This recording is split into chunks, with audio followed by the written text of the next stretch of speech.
chicos de colegio también están con clases virtuales, ¿no?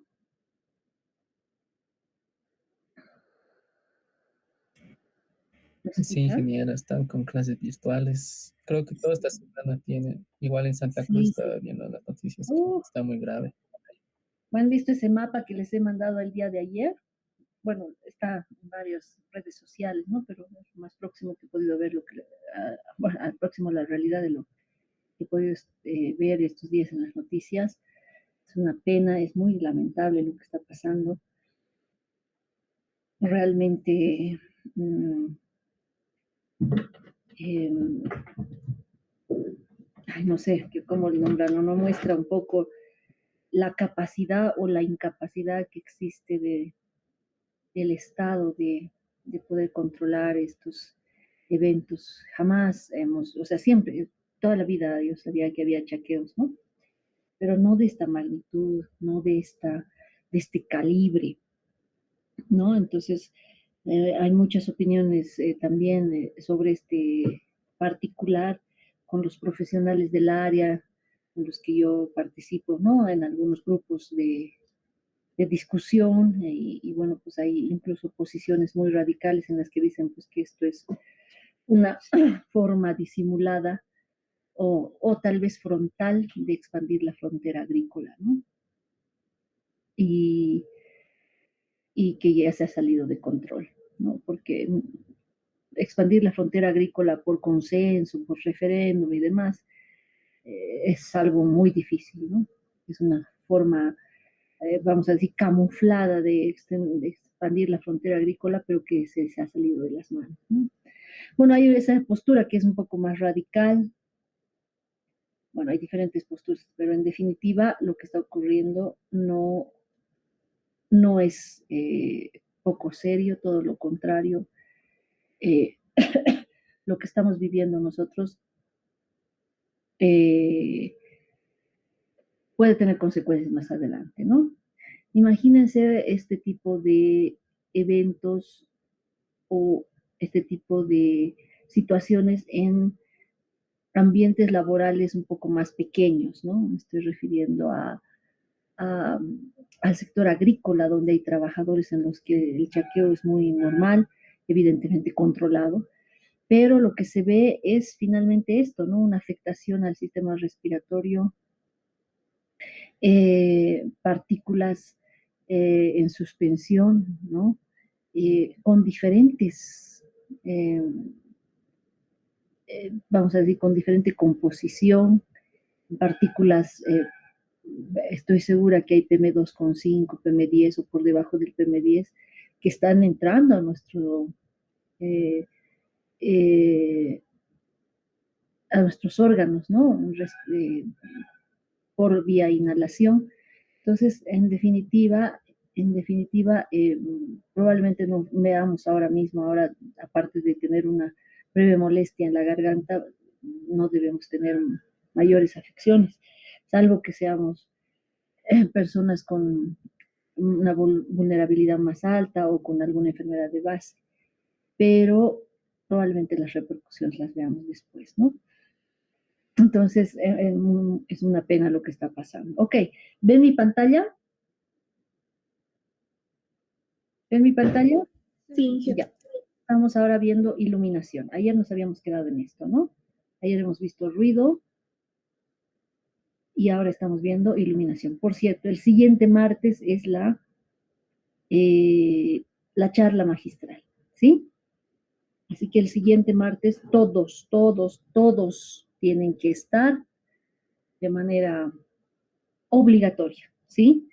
Yo sé que las clases no son obligatorias, pero en este caso sí, las charlas magistrales tienen que estar, porque son personas que vienen eh, a aportar, no reciben nada a cambio, nada, vienen de manera desinteresada, instituciones que quieren contribuir y por tanto, pues lo menos que podemos hacer es asistir, ¿no? Bien, estábamos ahorita, vamos a hacer una rememoranza para ver qué estamos viendo, ¿sí? Estamos viendo los riesgos físicos, ¿no es cierto? los riesgos físicos. Y los riesgos físicos habíamos dicho que eh, pueden presentarse con temperaturas externas, perdón, extremas, ¿no? Y humedad, con ruido y vibraciones, presiones anormales, iluminación, energía, ¿no? Que puede ser ionizante y no ionizante, ¿cierto? Entonces, ya sabemos también cuáles son las energías ionizantes y cuáles no son ionizantes. En esta medida hemos visto lo que es calor, hemos visto ruido y ahora vamos a ver el tema de iluminación. ¿Sí? Bien. Bueno, la iluminación, como dice esta diapositiva, es un factor decisorio en el trabajo, ¿no? Eh, puede generar, bueno, de hecho es un parámetro de incidencia en la calidad de trabajo de una persona, ¿no? Una persona que no tiene buena iluminación puede estar haciendo un trabajo o siendo poco eficiente o teniendo un trabajo de poca calidad. Pero no necesariamente en todos los ambientes laborales se le da la importancia que tiene, ¿no? Porque nuestra vista, nuestros ojos son capaces de adaptarse a ciertas condiciones, ¿no es cierto? A ustedes les ha debido ocurrir de que cuando están en un lugar con mucha claridad, ingresan a una habitación oscura y lo ven todo negro, ¿no? O sea, realmente ven oscuridad profunda, ¿no? Y a medida que uno se va quedando en ese ambiente, el, el, el ojo, los ojos se van adaptando y poco a poco vamos divisando algo que en principio no podíamos divisar, que no podíamos identificar, ¿no? Entonces, el ojo se va adaptando. Eso no significa que el ojo, esta adaptación que tiene, eh, le impida hacer esfuerzos sobre esfuerzos que luego puedan tener una repercusión en su normal funcionamiento, ¿no? Entonces, el esfuerzo que se hace en lugares con poca iluminación, por ejemplo, puede repercutir grandemente en la capacidad visual de una persona, ¿no? ¿Cuáles son las afectaciones de la iluminación? Hay afectaciones directas o afectaciones indirectas, ¿no? Que no necesariamente están relacionadas eh, con los ojos. Puede ser la irritación, puede ser el cansancio ocular, en el caso de las afectaciones directas, puede ser el deslumbramiento, ¿no? En caso de que haya mucha iluminación o exceso de iluminación, ¿no? Y también puede repercutir en las afectaciones indirectas como el dolor de cabeza, la fatiga, el cansancio, ¿no? Y eso nos ocurre mucho, ¿no? Cuando uno está mucho tiempo frente a una pantalla o mucho tiempo haciendo una labor repetitiva, qué sé yo, pues uno empieza a tener esa fatiga, ese cansancio, ese incluso dolor de cabeza, ¿no? Entonces, esto es producto de esta afectación no directa o indirecta, ¿no? Eh, ¿Qué acciones correctivas o de control podemos tener? Que la iluminación llegue al plano de trabajo o sea, que la iluminación que llegue al plano de trabajo sea adecuada a la actividad que se realiza, ¿no? Eh, Eso evidentemente implica una evaluación del tipo de trabajo que se está haciendo, del espacio del plano de trabajo. No es lo mismo trabajar, por ejemplo, un arquitecto que está diseñando un plano en una mesa que una persona que está trabajando frente a un computador, por ejemplo, ¿no? Cuyo trabajo es eh, particularmente interactuar con la computadora, o otro tipo de trabajos, ¿no? Por ejemplo, en metalmecánica, en carpintería, qué sé yo, en en otro tipo de procesos industriales, ¿no? Hace poco, por ejemplo, bueno, ahorita no hace poco, ya debe ser eh, hace unos 5 años, era un poquito más, tal vez, me comentaba una compañera que hacían el control de calidad de una empresa que trabajaba con quinoa, pero hacían un control de calidad visual, ¿no?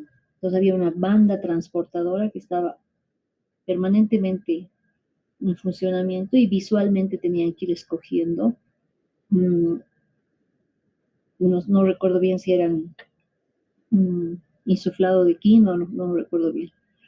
Entonces, realmente terminaban con la, con una sensación de dolor de cabeza, de fatiga, de cansancio. Evidentemente esto no, tal vez no tenía mucho que ver con la iluminación, probablemente tengan una buena iluminación, pero en ese caso, en el caso de que no haya una buena iluminación, además ya del esfuerzo visual que se está haciendo, pues imagínense el efecto que se pueda tener, ¿no? Entonces, en ese sentido, creo que es importante considerar este plano, este espacio de trabajo que puedan tener las personas o los trabajadores. Bueno, además, bueno, no producir deslumbramientos, ¿no? Eh, o sea, es decir, no tener contacto visual eh, con objetos, con espacios que tengan, que, a los que el ojo está más acostumbrado a recibir, ¿no? Eh, Esto ocurre, por ejemplo, eh, con iluminación ubicada a baja altura, ¿no? Que no está a una distancia correcta desde el plano de trabajo. Acciones correctivas o de control, bueno, seguimos con acciones correctivas de control. También podría ser que se dé un contraste suficiente entre los distintos objetos o partes de los mismos. Eh, eh, o finalmente planificar que la iluminación en la superficie de trabajo esté orientada de manera correcta, ¿no? Es decir, que mmm, la fuente de luz tenga la orientación correcta, es la dirección de la iluminación debería ser la correcta, ¿no?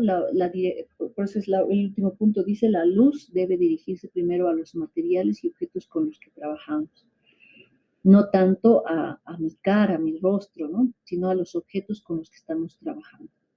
Entonces, la dirección de la iluminación debería ser la correcta. En los puestos de trabajo individuales, la fuente de luz debe ubicarse por lo general oblicuamente, ¿sí?, detrás del hombro izquierdo en el caso en que se utilice su mano derecha. No de manera oblicua, o sea, con un cierto grado de inclinación.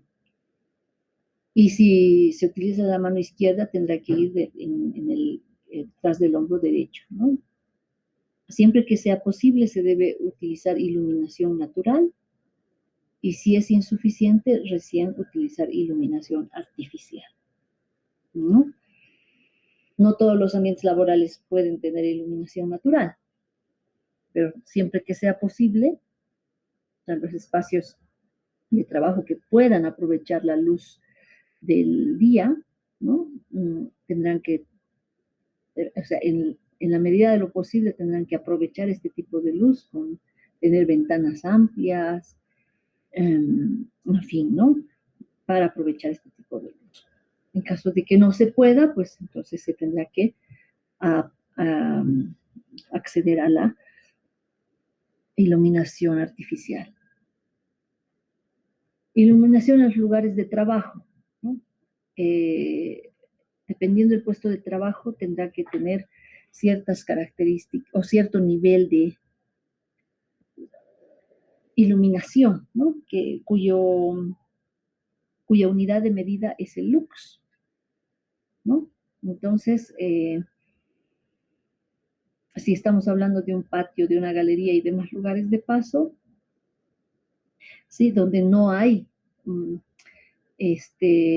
donde no se haga la actividad laboral, ¿no? De manera plena, podría tener un nivel permitido entre 50 y 100 luxes, ¿no?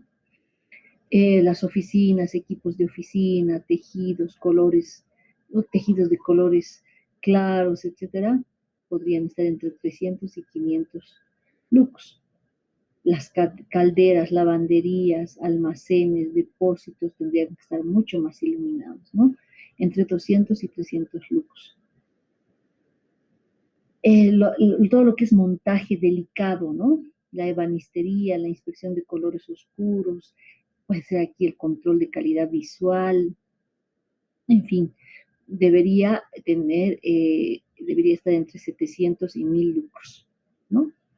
Entonces, en definitiva, dependiendo de cuánto tiempo o qué tipo de actividad vamos a realizar en ese lugar, deberíamos tener el nivel de luz adecuado, ¿no? Por ejemplo, en un patio, probablemente el patio sea un lugar de descanso momentáneo, circunstancial, de pocos minutos.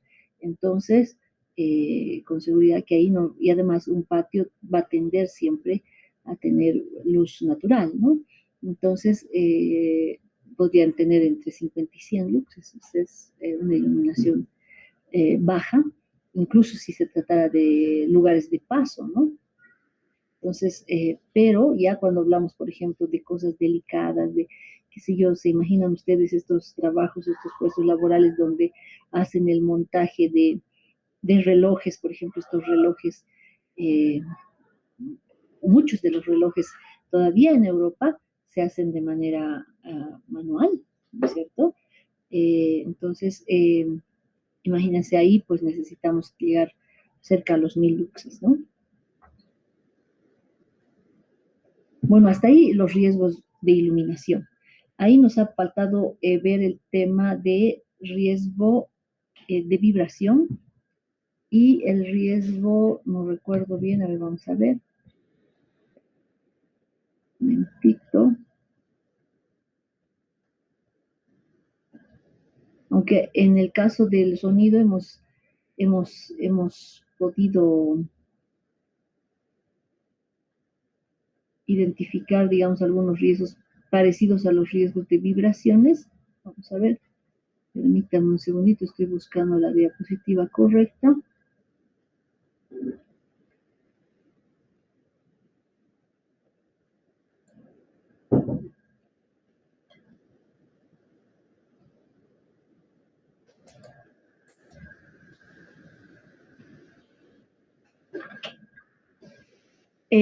Presiones anormales y energía radiante. Energía radiactiva, perdón, no radiactiva. Estoy hablando de energía ionizante y no ionizante. Entonces, la siguiente clase lo vamos a ver, pero yo les voy a pedir que preparen, por favor, un resumen de no más de 2 hojas de este tipo de energía y hacer una especie de citación de pautas, tanto para energía ionizante y no ionizante, mmm, más o menos como las que presenté aquí, ¿no? Sobre el calor, el ruido, dónde se presentan, qué tipos de daños se pueden tener y qué acciones de control podríamos tener, ¿sí? O acciones correctivas o de control, ¿de acuerdo? Eso vamos a hacer con presión y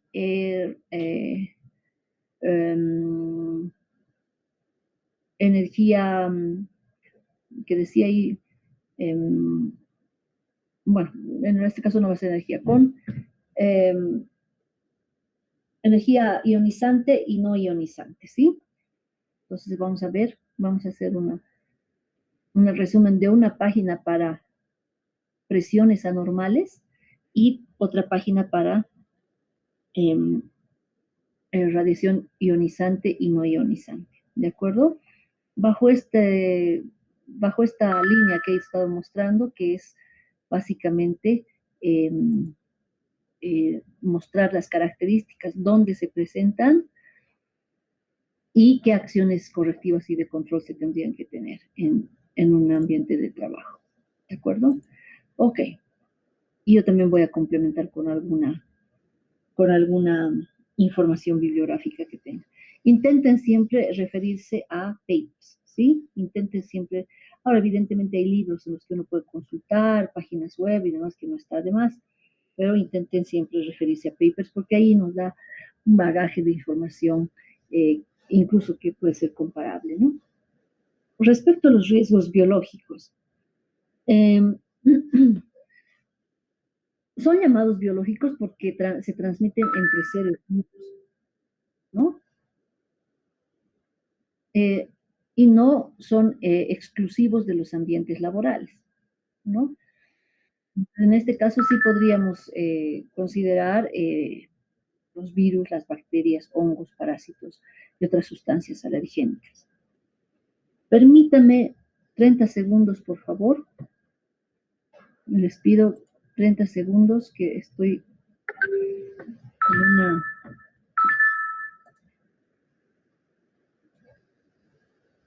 Por favor, permítanme un momentito.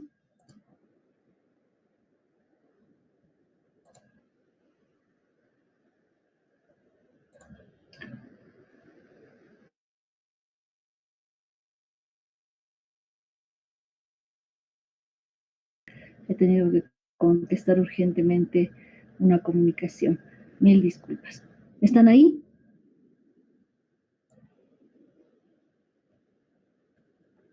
Hola, hola, ¿están ahí? Ok, gracias, Aileen. Sergio, ¿está ahí? Silvia, ¿sí? ¿Estamos ahí? Sí, Sí, estamos aquí, sí, Inge, sí, estamos sí. esperando. Ok, ok. Gracias, gracias por la espera.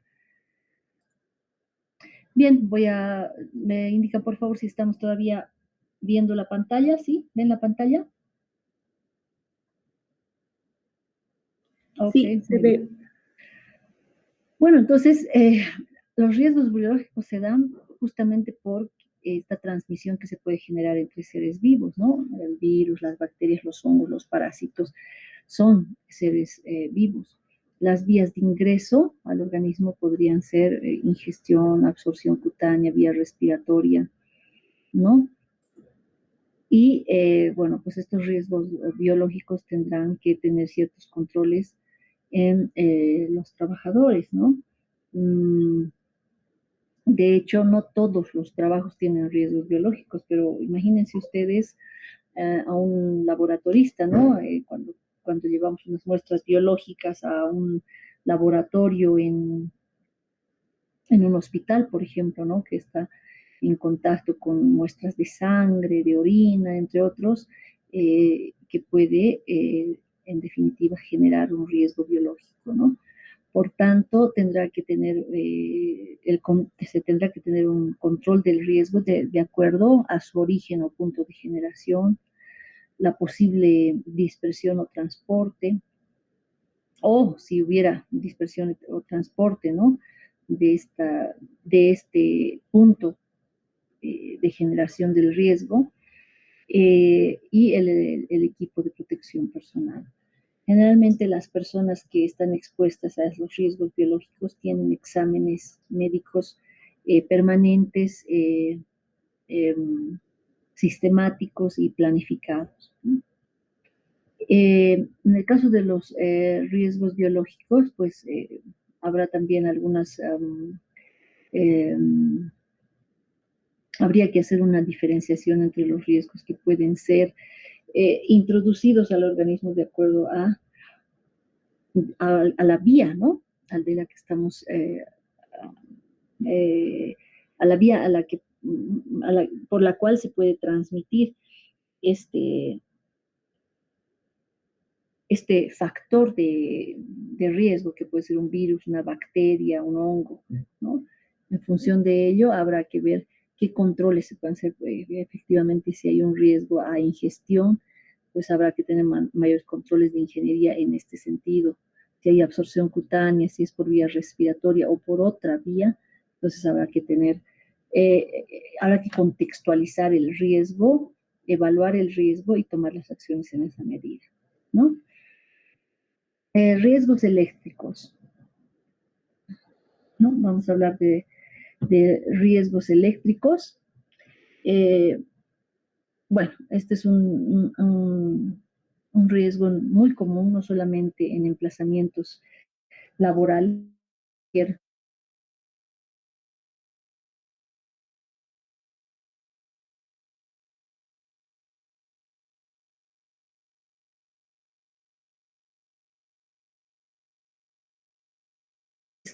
es que las instalaciones eléctricas deberían cumplir con la reglamentación vigente y realizar el mantenimiento adecuado.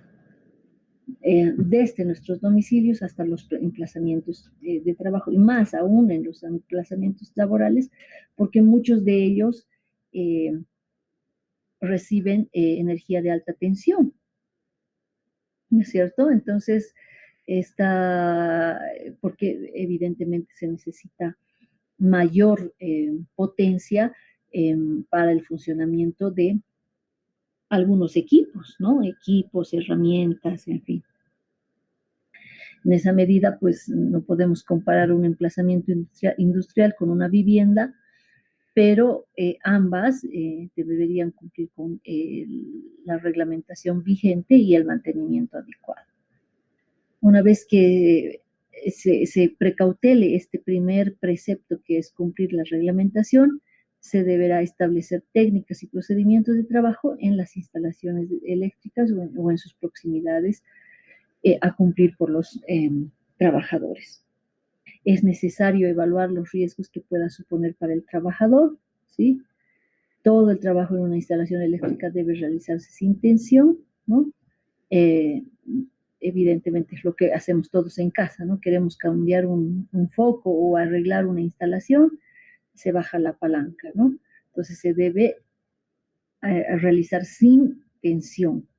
Evidentemente, no todos los trabajadores están expuestos a un riesgo eléctrico, ¿no?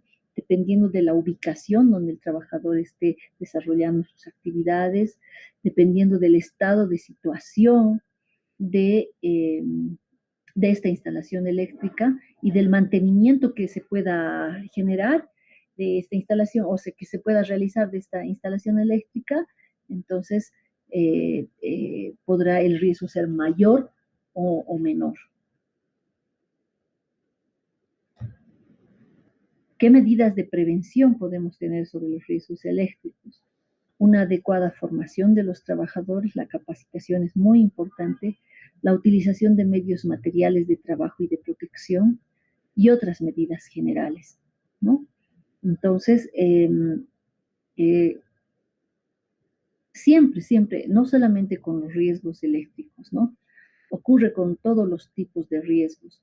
El que el trabajador sea consciente no solo conozca, sino sea consciente de las consecuencias de la materialización del riesgo, entonces en esa medida seguramente los riesgos podrían evitarse y no llegarse a su materialización, ¿no?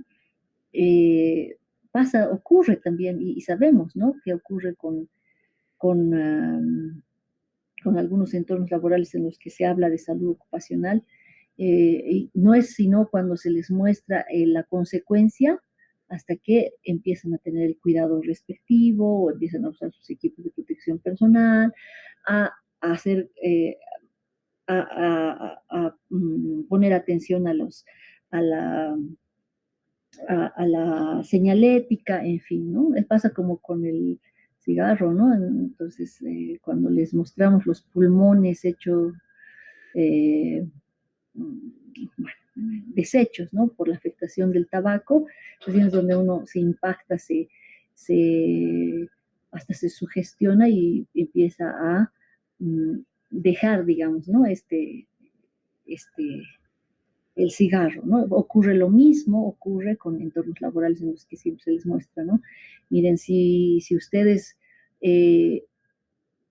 en efecto no utilizan o no hacen caso omiso de esta señalética o dejan de usar los equipos de protección personal o infringen las reglas, las normas. Entonces podría ocurrir esto, el otro empieza a mostrarles fotos de amputaciones, bueno, en fin, de muchas cosas y realmente el trabajador empieza a tomar conciencia del efecto que podría tener, ¿no? La materialización de un riesgo. Entonces, en este caso es lo mismo, ¿no? El riesgo eléctrico, al igual que los otros riesgos, siempre tendrá que estar acompañado de una capacitación, siempre, siempre, una capacitación, pero no solo que se conozca, no solo que se sepa del riesgo, sino que se sensibilice, que sea consciente de los reales efectos, ¿no? O de los reales impactos o las reales consecuencias. Entonces, esto es importante, pero en términos de todos los riesgos, ¿no? Una adecuada formación de los trabajadores, utilización de los medios materiales de trabajo y de protección, que son los equipos de protección de personal, también vamos a hablar de, de la señalética respectiva, entre otros, ¿no? Y otras medidas generales. Entonces, jóvenes, hoy va a ser una clase un poquito corta, vamos a dejarlo aquí en riesgos eléctricos. Evidentemente aquí tenemos que profundizar un poquito sobre lo que son los riesgos que ya he mencionado, que son los riesgos de...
Hola, hola, buenas tardes.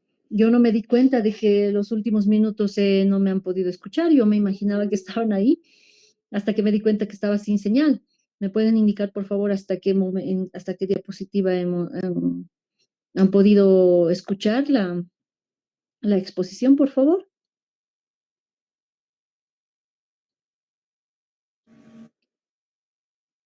La diapositiva de medidas de prevención.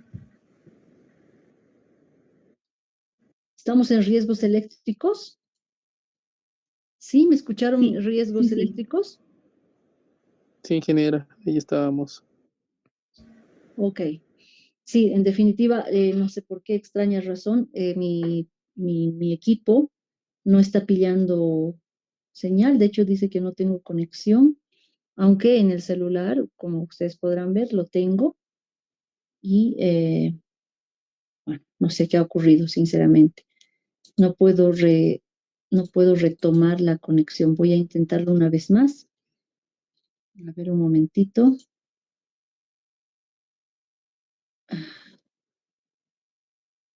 No, me dice que no tengo conexión a internet.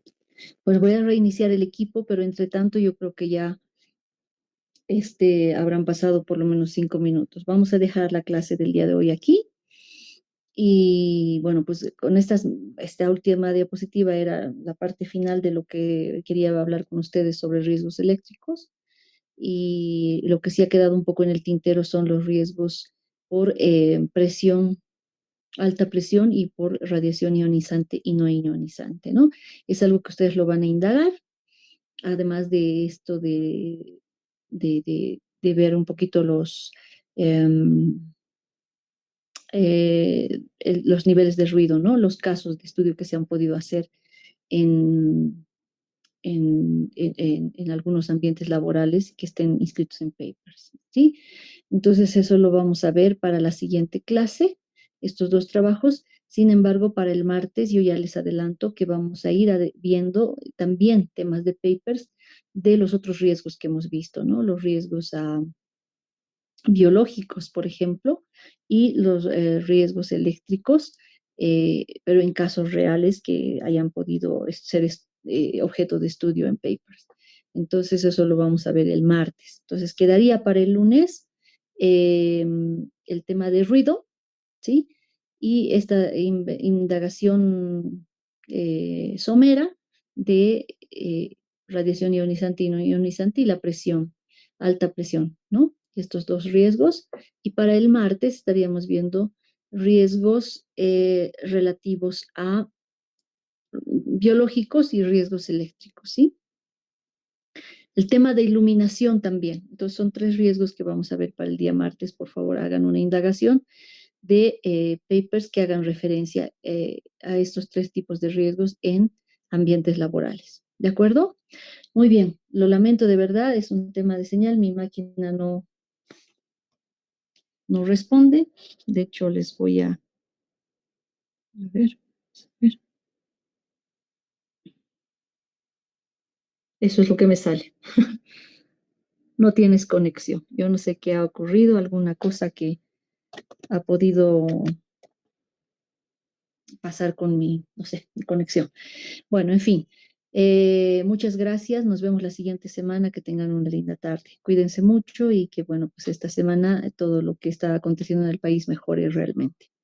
Un saludo. Buenas tardes. Transmitan, por favor, estas tareas a sus compañeros si es que los ven en la facultad, a los compañeros que han faltado el día de hoy. Transmítanlo. De todas maneras, yo ahora voy a hacer un breve resumen de las tareas que tenemos para la siguiente semana. ¿De acuerdo? Un saludo. Buenas tardes. Buenas tardes, ingeniera. Buenas tardes. Buenas tardes.